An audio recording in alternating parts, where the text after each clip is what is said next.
Bonjour à tous et bienvenue dans cet atelier entreprendre organisé par la Chambre de commerce et d'industrie Côte d'Or Saône-et-Loire. Dans le cadre de cet atelier, nous allons aujourd'hui parler de la partie financière de votre projet entrepreneurial. Bonjour à tous, je suis Anne-Sophie Levasseur, conseillère création reprise d'entreprise. Et je suis Adrien Désert, également conseiller en création reprise d'entreprise. Nous allons maintenant parler du deuxième tableau financier qui s'appelle le compte de résultat prévisionnel.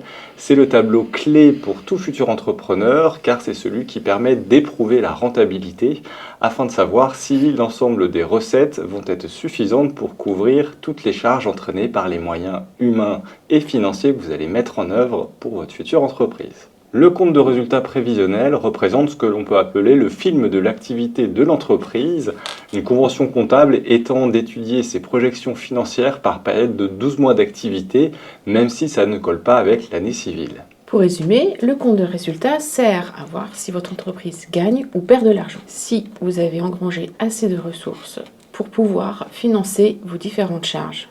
Et à la fin, allez-vous être en bénéfice ou en perte. Nous allons donc détailler ensemble le rôle de ce tableau, comment on le travaille et de quoi il se compose. Dans un premier temps, c'est ce qui est le plus important pour tout futur entrepreneur, nous allons évoquer le chiffre d'affaires. Le chiffre d'affaires correspond à l'ensemble des produits que vous allez générer dans le cadre de l'exploitation normale et courante de votre entreprise. Selon votre activité, on peut parler de vente de marchandises, ça va plutôt concerner les activités d'achat et de revente.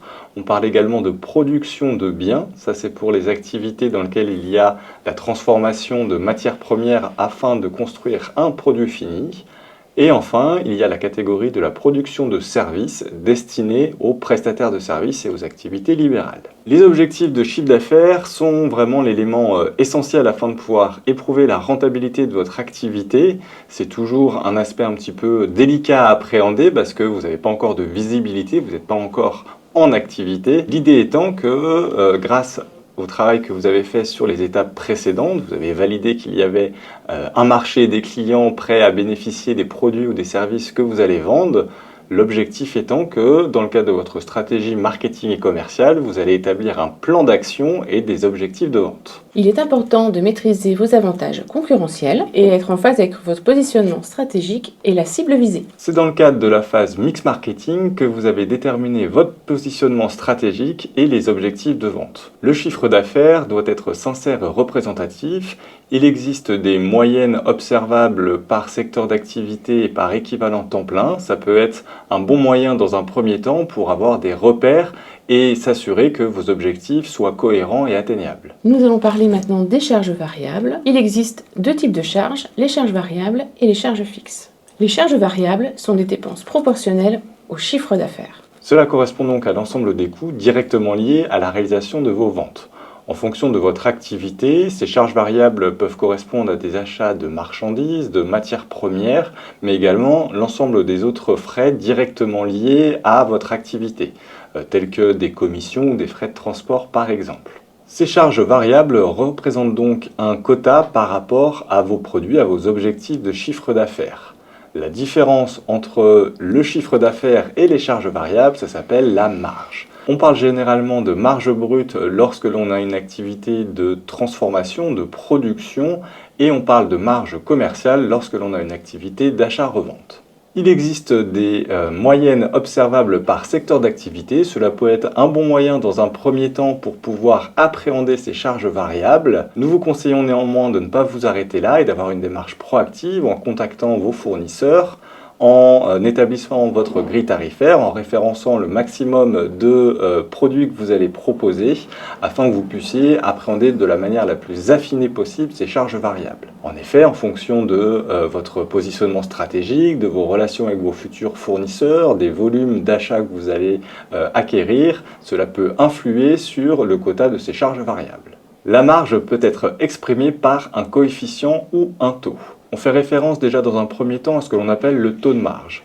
Le taux de marge a pour objectif de refléter la marge que vous allez générer par rapport à votre prix de revient, par rapport à votre coût d'achat. Généralement, cet indicateur a pour objectif d'évaluer votre pouvoir de négociation en lien avec votre fournisseur. On part du principe que les tarifs sont plutôt dictés par le marché et c'est la manière dont vous allez pouvoir optimiser ces achats qui va vous permettre d'améliorer votre taux de marge. On parle également de taux de marque ou de taux de marge sur coût variable. Cet indicateur a pour objectif de refléter la marge que vous générez par rapport à votre prix de vente. Cet indicateur reflète la marge en pourcentage du prix de vente et c'est un indicateur essentiel que l'on utilise dans le cadre de la construction du compte de résultat prévisionnel. Celui-ci est plutôt en lien avec votre positionnement stratégique et les clients que vous allez viser. Enfin, on parle également de coefficient multiplicateur. Le coefficient multiplicateur correspond au facteur par lequel vous allez multiplier votre prix de revient pour déterminer votre prix de vente. Nous allons maintenant parler des charges fixes. Ces charges fixes, que vous soyez ouvert ou non, vous allez devoir les payer. Nous allons commencer par les charges de fonctionnement. Les charges de fonctionnement correspondent à l'ensemble des dépenses du quotidien de votre activité, qu'on peut aussi appeler frais généraux ou charges externes. Les charges externes correspondent à l'ensemble des frais généraux, des frais du quotidien de votre future activité. On parle généralement dans un premier temps des fournitures de consommables. Dans cette catégorie, on va retrouver les frais d'électricité, de gaz, les achats d'emballage par exemple, ou les frais de carburant. Nous allons maintenant voir les services extérieurs, où là vous pouvez inscrire le loyer, si vous avez un loyer à payer. Regardez bien les conditions qui seront établies dans le bail, où vous avez le montant du loyer, sa durée, sa destination, c'est important, tous ces éléments sont importants pour l'établissement du compte de résultat. Vous pouvez également inscrire les assurances, important par rapport à votre activité, savoir ce que vous voulez assurer, protéger aussi votre clientèle, protéger votre stock et votre local. Les services bancaires, est-ce que vous allez opter pour un TPE que vous allez louer ou acheter? Quels seront les montants des commissions? Est-ce que ce sera un pourcentage par rapport au chiffre d'affaires ou une commission par rapport aux prestations qui seront vendues? Vous pouvez avoir aussi les prestations d'expert comptable pour la tenue de votre comptabilité. Cette prestation peut varier en fonction des demandes que vous allez faire à votre expert comptable. Est-ce qu'il va établir les bulletins de salaire, faire votre déclaration TVA? Ce qui est important en fait, quand vous allez faire toute la liste de ces charges fixes, ces charges que vous allez devoir payer quoi qu'il arrive, c'est de demander des devis pour être au plus près de la réalité. Parce que quand vous allez faire la liste de ces charges fixes, le total, vous allez avoir une idée de combien tous les mois vous allez devoir débourser, que vous soyez ouvert ou non. On retrouve également d'autres types de dépenses incompressibles, un petit peu comme dans notre vie personnelle. On peut par exemple avoir des abonnements en télécommunications, des frais informatiques. Ne pas oublier également l'ensemble des moyens commerciaux et de communication que vous allez mettre en œuvre qui peuvent représenter des coûts financiers pour votre entreprise. Selon votre politique de distribution, vous pouvez, si vous êtes un restaurant, vouloir vous faire connaître via différents sites, différents prestataires comme La Fourchette ou Uber. N'oubliez pas, tout ceci a un coût. Si vous faites partie d'une franchise, vous allez devoir payer des redevances qui seront proportionnelles au chiffre d'affaires, ou des redevances également pour la communication. Une autre catégorie de charges fixes correspond à ce qu'on appelle les impôts et taxes. Il est important de se faire accompagner pour appréhender au mieux cette catégorie de charges fixes et de ne rien oublier. Les principales taxes que l'on retrouve, ça va être la taxe foncière, la cotisation foncière des entreprises, mais on peut également retrouver des taxes spécifiques en fonction de votre activité. Par exemple, si vous diffusez de la musique dans votre futur local, vous allez être redevable de la SACEM. Si vous avez une terrasse qui donne sur le domaine public, vous allez être redevable du paiement d'une redevance. Si vous avez une activité de food truck et que vous êtes présent sur des marchés, vous pouvez être amené à payer des droits de place. Nous allons maintenant parler des charges du personnel. Il faudra bien prendre en compte la rémunération, votre rémunération du gérant et la rémunération des salariés. Il faut prendre en compte la rémunération nette, combien votre salarié souhaite toucher à la fin du mois, vous, combien vous voulez vous rémunérer, mais il faudra prendre également en compte les cotisations et contributions sociales qui sont à ajouter à ce fameux montant net. L'URSSAF propose des simulateurs afin de vous aiguiller sur le coût total que va représenter ces dépenses de personnel pour votre future entreprise. Il est important également de ne pas oublier l'ensemble des autres frais potentiels tels que la médecine du travail ou une complémentaire santé par exemple. Nous vous encourageons à vous référer à votre convention collective afin d'identifier l'ensemble des obligations que vous allez avoir en tant qu'employeur. Par exemple, en tant que gérant indépendant, vous souhaitez vous rémunérer à hauteur de 1 500 € net. Eh bien, il faudra prendre en compte les cotisations et contributions sociales qui vont correspondre à 615 € supplémentaires par rapport à ce que vous voulez toucher réellement. Cela correspond à un taux de 41% par rapport à votre rémunération nette. Au total, l'entreprise va devoir dégager 2 115 € par mois pour pouvoir vous rémunérer. Il est essentiel d'intégrer un niveau de rémunération suffisant pour couvrir vos besoins personnels. Tout partenaire financier va également donc s'intéresser à vos éléments privés et nous ne vous encourageons pas à intégrer un montant de revenus trop faible afin d'optimiser et de diminuer les charges si le revenu engendré par votre future entreprise ne couvre pas vos factures personnelles. Vous allez peut-être pouvoir bénéficier de l'ACRE, qui est une aide qui permet des exonérations temporaires et partielles des charges sociales. Si vous êtes en société ou en entreprise individuelle ou réelle, vous n'avez pas besoin de faire demande, cette aide se fera automatiquement. Si vous êtes par contre sous le régime de la micro-entreprise, il faudra faire cette demande auprès de l'URSSAF. Nous allons maintenant évoquer une autre catégorie de charges fixes qu'on appelle les dotations aux amortissements et provisions. Dans le cadre du premier atelier, nous avons échangé ensemble sur la notion d'immobilisation. Pour rappel, cela correspond à l'ensemble des dépenses structurantes pour votre activité. En fonction du type d'immobilisation que votre entreprise va acquérir, cela va refléter ce qu'on appelle une durée d'usage ou une durée d'utilisation qui va vous permettre d'amortir le coût d'achat de cette immobilisation sur sa durée de vie potentielle. Il existe un référentiel comptable présent sur le BOFIP afin de pouvoir identifier les principales durées d'usage en fonction du type d'achat que votre entreprise va réaliser. Généralement, en fonction du type de bien, les durées d'utilisation sont entre 5 et 10 ans.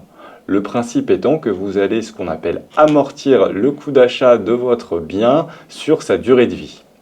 Pour prendre un exemple illustratif, si vous allez acquérir du mobilier pour 10 000 € et que sa durée de vie est de 10 ans, ça signifie que la perte de valeur annuelle, donc ce qu'on appelle la dotation aux amortissements, va représenter 1 000 € par an pendant 10 ans. L'idée étant que vous allez donc étaler le coût d'achat de votre immobilisation sur les premières années de vie de votre future entreprise. Cette dépense, c'est une charge fictive. Fictive dans le sens où ça ne correspond pas à un flux financier, à une dépense d'argent. C'est uniquement une opération comptable, l'idée étant que l'État vous permet de faire baisser quelque part votre bénéfice avant impôt en intégrant votre politique d'amortissement. Les charges financières concernent les intérêts d'emprunt que vous allez devoir payer si vous avez contracté un emprunt pour financer vos besoins lors du démarrage, par exemple, de votre entreprise. Faites attention, dans le compte de résultat, les charges financières sont bien prises en compte. Par contre, le remboursement du capital, lui, n'est pas pris en compte. Lorsque vous aurez fait la liste de vos recettes et de vos dépenses, n'oubliez pas à la fin d'intégrer le remboursement de votre emprunt pour vérifier que vous êtes en capacité de le rembourser.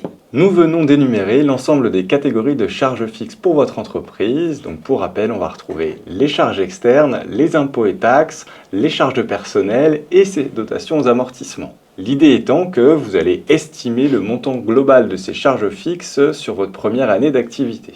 Ceci va vous permettre d'appréhender une notion essentielle que l'on appelle le seuil de rentabilité. Le seuil de rentabilité correspond au chiffre d'affaires minimum à engranger pour être à 0. Si vous atteignez ce seuil de rentabilité, vous ne faites pas de bénéfice et vous ne faites pas de perte. L'objectif, c'est que la marge que vous avez dégagée soit suffisante pour pouvoir financer toutes vos charges. Par exemple, si vos charges fixes représentent 50 000 € sur une année, il faut que la marge que vous dégagez soit à minima de 50 000 € afin que vous dégagiez suffisamment d'argent pour payer l'ensemble de ces charges. Nous allons prendre un exemple concret. Par exemple, vous avez estimé votre panier moyen pour un restaurant traditionnel de 20 € hors taxe par personne. Nous parlons hors taxe car la TVA, comme nous l'avons vu dans l'atelier précédent, n'est qu'un flux. Vous n'allez pas garder la TVA, vous allez devoir la rendre à l'État. Donc nous parlons bien hors taxe. Donc le panier moyen, imaginons votre panier moyen est de 20 €. Vous avez calculé le coût de revient et pour un plat que vous allez vendre 20 € hors taxe, il va vous coûter 7 euros. Nous allons commencer par calculer votre marge. Donc vous faites 20 moins 7 et ça vous donne 13 euros de marge. Comme nous l'avons vu précédemment, pour le calcul du taux de marge sur coût variable, vous prenez votre marge, 13 euros, que vous divisez par votre panier moyen, 20 euros, ça vous donne un taux de marge sur coût variable de 65%. Vous avez fait la liste de vos charges fixes et vous l'avez estimé à 90 000 euros. Pour le calcul du seuil de rentabilité, vous allez diviser ces charges fixes par ce fameux taux de marge sur coût variable de 65%. 90 000 euros divisé par 65%, ça vous donne 140 000 euros de chiffre d'affaires. Ce montant est le montant où vous ne faites ni de bénéfices ni de pertes. C'est un bon indicateur si vous voulez suivre votre activité.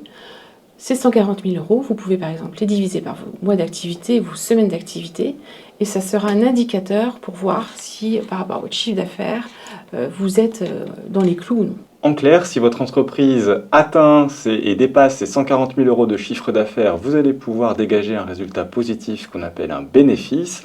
Mais à l'inverse, si vos objectifs de chiffre d'affaires sont inférieurs à ce seuil de rentabilité qui, dans notre exemple, est de 140 000 euros, votre entreprise ne va pas dégager suffisamment de recettes afin de couvrir l'ensemble de vos charges. Ce seuil de rentabilité correspond donc au point de bascule entre mon entreprise perd de l'argent et mon entreprise gagne de l'argent. Vous pouvez comparer ce montant de seuil de rentabilité au chiffre d'affaires que vous avez évalué pour en effet voir quelle est votre marge de manœuvre. Si par exemple dans votre prévisionnel vous aviez estimé un chiffre d'affaires de 200 000 euros, si après calcul vous voyez que votre seuil de rentabilité est de 140 000 euros, vous avez une marge de manœuvre de 60 000 euros. Vous allez pouvoir comparer ce seuil de rentabilité avec votre objectif de chiffre d'affaires. La logique étant que plus vos objectifs sont élevés, plus vous avez une marge de sécurité importante. A l'inverse, plus votre objectif de chiffre d'affaires se rapproche ou voire est en deçà de ce seuil de rentabilité économique, plus ça peut remettre en cause les perspectives de viabilité de votre future entreprise. En synthèse, sur l'année, vous allez pouvoir faire la différence entre vos produits, vos revenus espérés et l'ensemble de ces charges fixes et variables, ce qui va vous donner le résultat de votre entreprise. En fonction de votre régime d'imposition, on va rapidement évoquer maintenant les notions d'imposition sur les bénéfices. Par principe ou sur option, selon le statut juridique que vous allez créer, vous pouvez opter pour l'impôt sur le revenu ou pour l'impôt sur les sociétés. Si vous optez pour l'impôt sur le revenu, cela signifie que le résultat de votre entreprise va venir s'ajouter à l'ensemble des sources de revenus de votre foyer soumis à imposition personnelle, ce qu'on appelle l'impôt sur le revenu des personnes physiques. A l'inverse, si vous optez pour l'impôt sur les sociétés, cela signifie que c'est votre entreprise qui va payer l'impôt sur les bénéfices.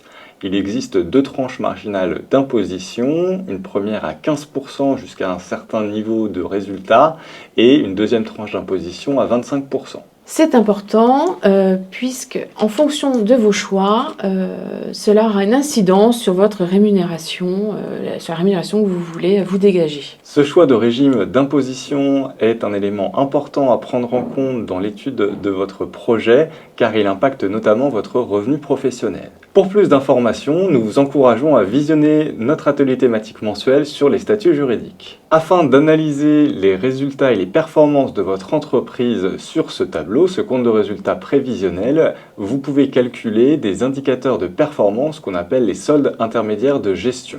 Nous avons déjà évoqué le chiffre d'affaires et la marge, qui sont les deux premiers indicateurs de performance d'une entreprise.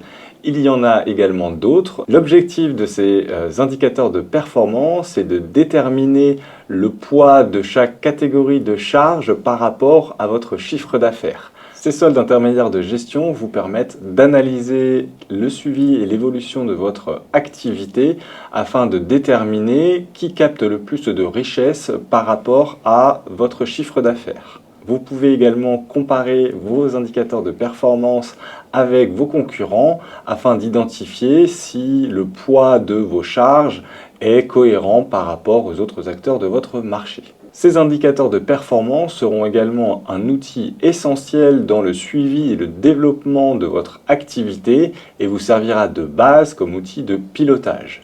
C'est notamment ce qui va vous permettre d'optimiser éventuellement des postes de dépenses, de rationaliser certains coûts afin de pouvoir générer des économies.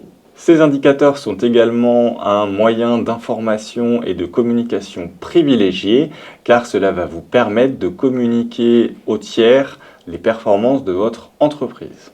On retrouve également du coup un indicateur de performance important, c'est donc le résultat courant avant impôt qui sert de base à l'administration fiscale comme vu précédemment. La troisième question fondamentale est: est-ce qu'une entreprise va avoir une trésorerie positive? On répond à cette dernière question grâce au tableau de trésorerie détaillé sur 12 mois. Ce tableau ressemble l'ensemble des sorties et des rentrées d'argent au fil de vos premiers mois d'activité. Il retrace donc l'ensemble des flux financiers et vous permet d'appréhender l'évolution de votre compte en banque. Le jeu dans la vie professionnelle, c'est le même que dans la vie personnelle, c'est de ne jamais être découvert. Effectivement, en fonction de votre secteur d'activité, de vos clients, vous pouvez avoir des aspects de saisonnalité, de timing de certains postes de dépenses, d'encaissement, de délai de règlement. L'ensemble de ces éléments vont impacter la trésorerie quotidienne de votre entreprise. Ce tableau vous permet également de vous poser éventuellement des questions que vous n'avez pas posées précédemment, notamment en fonction des échéances, du timing de certains postes d'encaissement et de décaissement. Ce tableau vous permet dans un premier temps de bien appréhender l'ensemble des sorties d'argent que votre entreprise aura mois par mois, en incluant à la fois le paiement des charges et le remboursement des capitaux empruntés en fonction de votre politique de financement initiale. Pour analyser ce tableau de trésorerie, vous allez donc pouvoir suivre l'évolution du solde mensuel de votre entreprise. Votre rôle est de vérifier que le solde mensuel soit toujours positif et que vous ayez une petite marge de manœuvre en cas d'imprévu lors des premiers mois d'activité. Soyez vigilants, être rentable ne veut pas forcément dire avoir de la trésorerie, ou avoir de la trésorerie ne veut pas forcément dire être rentable. Ça peut paraître contre-intuitif, mais ces deux éléments fondamentaux sont importants à travailler. C'est pour ça que ce tableau de trésorerie prévisionnelle est complémentaire au compte de résultat prévisionnel vu précédemment. Si les soldes sont positifs, cela veut dire que vous faites face à vos échéances tous les mois. S'ils sont négatifs, eh bien cela veut dire que vous êtes à découvert. Pour pouvoir pallier à cette problématique de découvert, vous pouvez notamment réajuster votre trésorerie initiale que vous avez calculée dans le cadre de votre plan de financement. Si en augmentant votre trésorerie initiale, vous finissez mécaniquement à découvert, cela peut remettre en cause la viabilité financière de votre entreprise. Vous avez trop de sorties d'argent par rapport à vos rentrées d'argent potentielles. Et nous vous invitons dans ce cadre-là à peut-être retravailler la vision du développement de votre entreprise sur les étapes précédentes, notamment votre modèle économique, votre étude de marché et votre politique commerciale. En conclusion, ces trois tableaux sont complémentaires. Dans un premier temps, vous appréciez grâce au plan de financement si vous avez les financements nécessaires à tous vos besoins. Le compte de résultat sert à apprécier votre rentabilité et le tableau de trésorerie montre si vous avez assez de trésorerie pour que votre entreprise reste en bonne santé. Ces trois tableaux composent en fait votre prévisionnel financier. Nous vous encourageons à intégrer ces différents tableaux à votre business plan. Cet atelier touche à sa fin. Nous vous remercions de votre attention. N'hésitez pas, si vous avez des questions, à demander à vous faire accompagner par nos conseillers de façon individuelle. Nous vous invitons également à découvrir nos autres ateliers thématiques mensuels afin de vous donner toutes les clés nécessaires afin de mener à bien votre projet. N'hésitez pas à vous abonner à notre chaîne YouTube et à aimer la vidéo si vous l'avez trouvée utile. Cela peut également servir pour d'autres futurs entrepreneurs. Nous vous souhaitons tout nouveau de réussite et vous disons à bientôt.